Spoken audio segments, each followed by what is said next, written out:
It was my first night alone on the job. Up until then, I always had a seasoned guard to show me the ropes, but this time, I was on my own. Nervousness danced in my stomach as I stepped into the dimly lit security booth, surrounded by a lot of screens showing each room in the building.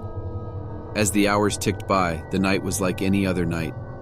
I watched the clock, counting down the minutes until sunrise, just waiting for daybreak, anticipating when I could finally go home. But little did I know, the night had something much more sinister in store for me. It was during my first patrol that I heard it, a strange noise that sent shivers down my spine. It was a faint scratching sound, like someone was scurrying around or shuffling things.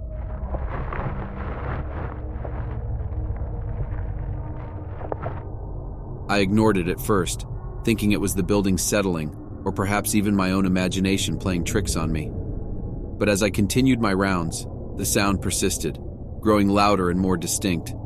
My heart pounded in my chest as I followed the sound, following it around like a chicken gone mad.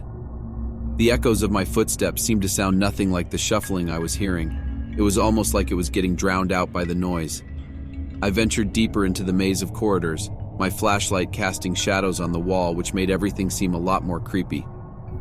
As I turned a corner, the noise reached its peak. I was drawn to a janitor's closet, the epicenter of this mystery. With trembling hands, I reached for the doorknob, unsure of what I would find on the other side. Slowly, I pushed the door open, hoping something wasn't going to jump out and attack me. To my shock and disbelief, the closet revealed a sight that shocked me. Never in a million years would I think I ever see something like this. Huddled inside were several individuals, their eyes wide with fear, their faces stained with dirt and weariness. They were homeless, seeking refuge within the confines of the office building. The realization struck me like a bolt of lightning. The mysterious sounds that had tormented me throughout the night were not the result of supernatural forces, but rather the desperate attempts of these displaced souls to survive. They had found a safe haven in the hidden corners of the building, unnoticed by the bustling world outside. In that moment, fear mingled with empathy. I understood that these people were merely searching for a safe haven, away from the harsh realities of life on the streets.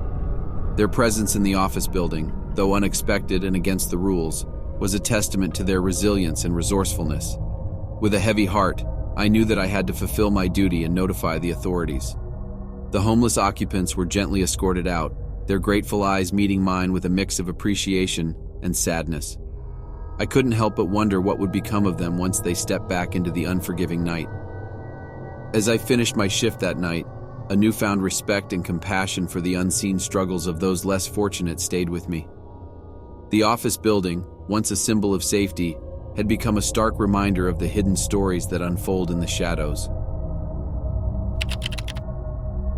It was another late-night shift for me, cruising around town and picking up folks who needed a ride. I had been at it for hours, driving through empty streets and listening to the radio to keep me awake. The city lights flickered outside my cab as I waited for the next passenger.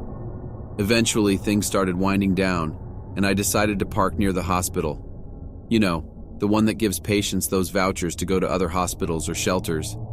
I figured it would be a good spot to catch some rest before calling it a night. I reclined my seat, closed my eyes, and hoped to catch a few winks. But little did I know that things were about to take a chilling turn. As I drifted off to sleep, a sudden jolt woke me up. My heart raced as I realized there was someone in the backseat of my cab. Now let me tell you, I thought I had locked my door, so I was scared out of my wits. Who on earth could be in my cab without me knowing? And on top of that, how would they get in while the door is locked? My mind went into overdrive, picturing all sorts of terrifying scenarios. I cautiously turned to face the back, and there, in the dimly lit interior, sat a figure, a patient from the hospital as it turned out. I mustered up the courage to speak, my voice trembling like a leaf in the wind. Who are you? How did you get in here? I stammered, trying to keep my cool. The patient seemed calm and composed, almost as if they were used to surprising unsuspecting folks like me. The patient looked at me with kind eyes and a soothing voice. "Relax, buddy," they said. "I've only been sitting here for a few seconds. I didn't mean to startle you. You see, I was just confused and didn't know what to do. I was looking for a ride." I breathed a sigh of relief, realizing that this unexpected passenger meant no harm. We both had a laugh about the situation, a strange encounter in the dead of night. As we chatted, the tension eased, and my fear transformed into curiosity. We spent the rest of the ride sharing stories and talking about life. Turns out this patient had their fair share of experiences too. By the time we reached our destination, the hospital, we had formed an unlikely bond. I dropped them off, and they handed me some cash for the ride. $75 to be exact. Picture this. It's just another night at my gig, working the graveyard shift at the local 7-Elevens. The hum of the fluorescent lights, the occasional beep of the cash register, and the steady stream of customers coming in for their late-night snacks. It all seemed routine. But little did I know, that night would turn into a heart-pounding encounter with danger. As the minutes ticked by, the store grew quieter, and the streets outside seemed to embrace an eerie stillness. That's when he walked in, an ominous figure with wild eyes and disheveled hair. Let's call him Jack, 'cause names don't matter when you're dealing with a lunatic. Jack wasted no time making his presence known. He started harassing customers, yelling and knocking items off the shelves like some sort of deranged tornado. Fear gripped the store, and I could see it in the eyes of the patrons. I was in over my head. My heart raced as I dialed 911, desperately hoping that help would arrive before things spiraled out of control. But Jack, fueled by his own inner demons, had other plans. He lunged toward the cash register, his shaky hands reaching for the cash drawer. It was clear he intended to rob the store and leave a trail of chaos in his wake. Just when all hope seemed lost, a ray of salvation appeared. An undercover cop, blending seamlessly with the chaos of the convenience store, emerged from the shadows.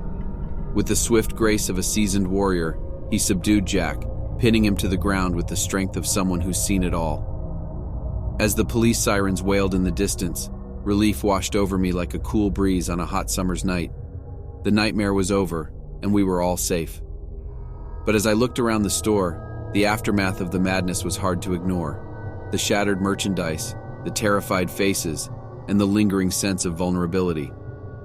It was a stark reminder that danger can strike anywhere, even in the most ordinary of places. Our sanctuary of snacks and late-night coffee had been transformed into a battleground, a testament to the fragility of our sense of security.